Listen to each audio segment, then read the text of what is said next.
हरिः ओम श्री गुरुभ्यो नमः. These shlokas are recorded by separating the stanza word by word for easy learning. Please share your feedback in the comment. Kindly subscribe and share to others. Om Namo Bhagavate Vasudevaya. Om Namo Narayanaaya. శ్రీమన్నారాయణీయం దశకం 26 శ్లోక 8. శ్రుత్వా స్తోత్రం నిర్గుణస్థం సమస్తం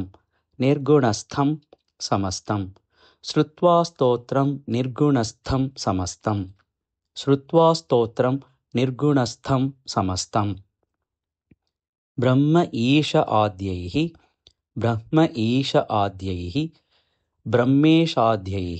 బ్రహ్మేశాద్యైః న అహం ఇతి అప్రాయతే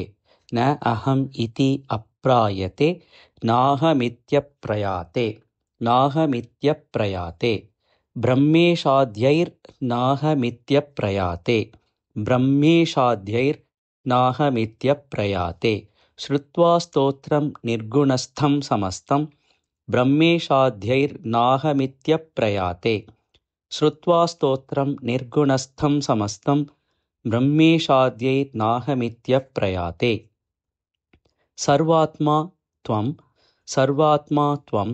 భూరి కారుణ్యవేగాత్ సర్వాత్మా త్వం భూరి కారుణ్యవేగాత్ తార్క్ష్యారూఢః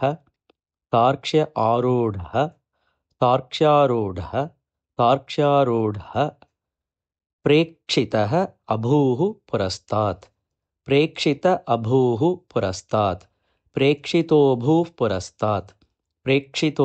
పురస్తాత్ తార్క్ష్యారూఢః ప్రేక్షితోభూః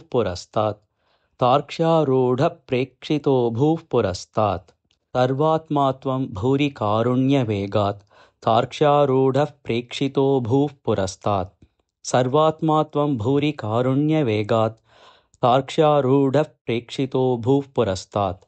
శ్రుత్వా స్తోత్రం నిర్గుణస్థం సమస్తం బ్రహ్మేశాద్యైర్నాహమిత్యప్రయాతే సర్వాత్మా త్వం భూరి కారుణ్యవేగాత్ తార్క్ష్యారూఢః ప్రేక్షితోభూః పురస్తాత్.